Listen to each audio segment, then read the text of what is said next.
ಮೂಡಾ ಪ್ರಕರಣದಲ್ಲಿ ಇಡಿ ತನಿಖೆಗೆ ಈಗ ಹೈಕೋರ್ಟ್ ಅಸ್ತು ಎಂದಿದೆ. ನಟೇಶ್ ಹೇಳಿಕೆಯನ್ನ ಆಧರಿಸಿಕೊಂಡು ತನಿಖೆಗೆ ಹೈಕೋರ್ಟ್ ಸದ್ಯ ಗ್ರೀನ್ ಸಿಗ್ನಲ್ ಅನ್ನ ಕೊಟ್ಟಿರುವಂತದ್ದು.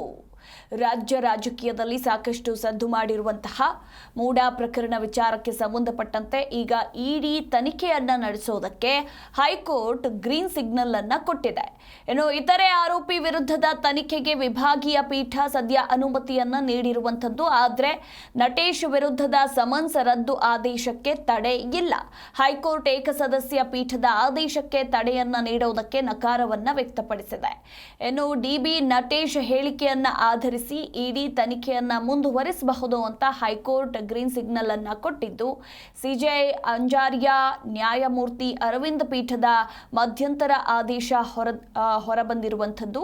ಇನ್ನು ಮುಂದಿನ ವಿಚಾರಣೆ ಇದೇ ಏಪ್ರಿಲ್ 8ಕ್ಕೆ ನಿಗದಿಪಡಿಸಿರುವ ಹೈಕೋರ್ಟ್.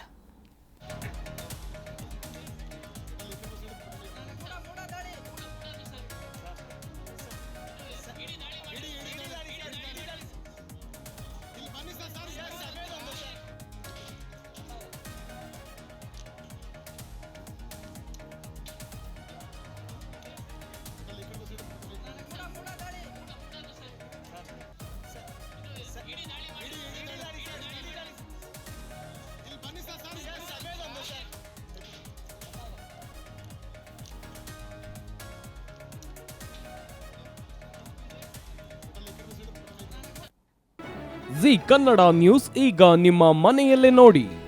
ಎಲ್ಲ ಕೇಬಲ್ಗಳಲ್ಲಿ ಈಗ ಲಭ್ಯ.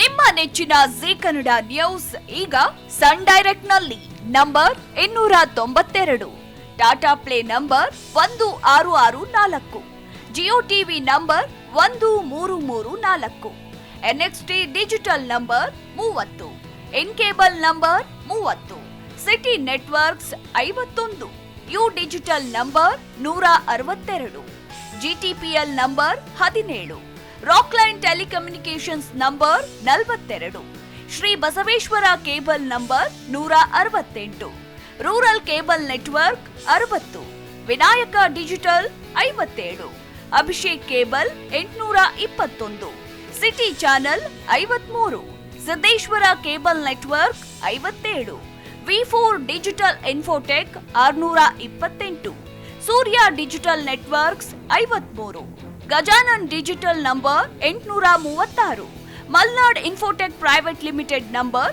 56, Metrocast number 830, victory digital number 167ರಲ್ಲಿ ನೋಡಿ ಆನಂದಿಸಿ.